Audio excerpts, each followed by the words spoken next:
Hola, estamos aquí con Gloria Ikenwamnik. Estamos en la fundación de un curso de milagros. Gloria Ikenwamnik estuvieron sobre todo que desde el principio, cuando se organizó el libro, cuando se construyó el libro, estuvo directamente trabajando en este tema con Helen Schumann y con Bill Tedford. Y vamos a hacer unas preguntas para ver cuál es el punto de vista. Y Gloria es su mujer.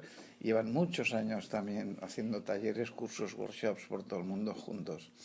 Y tenemos el gran privilegio de estar con ellas para hacerles unas preguntas. Hello, how are you? Are we supposed to speak in Spanish? Yeah, you should. You should. Well, 4 questions, okay? Okay. La primera pregunta es, ¿qué representa un curso de milagros en tu vida? What does A Course in Miracles currently mean in your life? Well, I think you answer first. I should I'll go, answer. yeah. Well, I think I could probably speak for both of us, but I'll speak first, and then Gloria could speak. I think we both feel this is an extremely important work, a spiritual document, and we've dedicated our lives to trying to preserve its message with purity and integrity. And I think we would both agree that outside of each other is the most important thing in our lives. Yes. I would agree with that. Okay. Perfecto. ¿Cuál es la diferencia entre un curso de milagros y una religión? What is the difference between A Course in Miracles and any other religion? You're trying to go first. Well, I don't think it's a religion. That's the first thing. I think it's a spiritual path.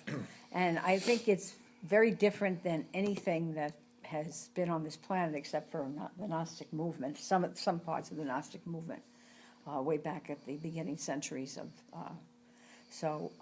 I think that there's no ritual, there's no dogma, and there are suggestions and practices that to help you with getting your mind trained. It talks about a trained mind. But there's nothing there that would threaten you in terms of, like religions, they talk about hell. There's nothing like that. So I think there's so much of a difference that it's like day and night, and further, more than that. Did you want to say something? Anything to add? Yeah. Speaking as a psychologist, I would say that what makes the course so unique and different, I think, is the way that it integrates its very profound and lofty metaphysics, non-dualistic, with a very sophisticated psychology that's heavily based on the work of Freud. And what that does, that integration, is that it really focuses on the problem, which is the ego, and our belief in the ego. And now without changing that, then there's no hope for any individual healing, let alone any kind of healing on the planet. So I think it's that integration of psychology and spirituality that is so impressive. Thank you. Next question. Siguiente pregunta. Un curso de milagros está llegando a mucha más población que hace unos años. ¿Qué piensas de esta expansión de un curso de milagros? So many more people are taking A Course in Miracles than in the past. What do you think about this rise in popularity of the course? Well, I'm happy about it in terms of reaching more people and helping. It can be very helpful, but I'm not sure if the real message is what they're getting. Most people want to have what they take the term happy dream from the course, and they think that translates into getting what they want in their life and whatnot. That has not been my experience. In fact, I think you have to let go of all of that. And so a happy dream, it does not translate into getting what you want. So I'm hopefully these people that are studying the course now realize, that it's a really non-dualistic, as Kenneth said, metaphysical path, and that you have to apply yourself, and that I hope they're doing that, and then you get results. Okay. Yeah, I think, I would agree that I think it's a nice thing that the course is becoming more well-known, but popularity is not always the happiest thing. And I think that what inevitably happens as the course or any spiritual movement or any high teaching becomes popular is that it becomes popularized, which means it becomes kind of watered down, which I think is happening with the course. I think that's inevitable.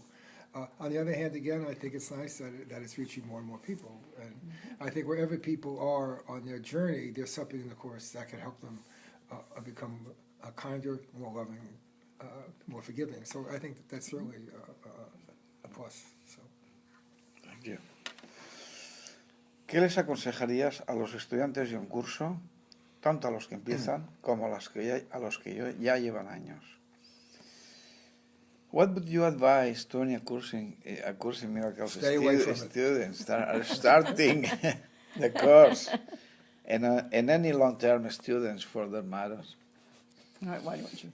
Well, I was only half kidding when I said stay away from it. It's because this course will totally dismantle everything you've ever believed and the very foundations of your life. I think someone who is starting out with it should take it seriously. I think that to really embrace this course requires a tremendous amount of dedication and devotion, and hard work in the sense of really trying to look at the problem, which is one's ego and one's identification with the ego.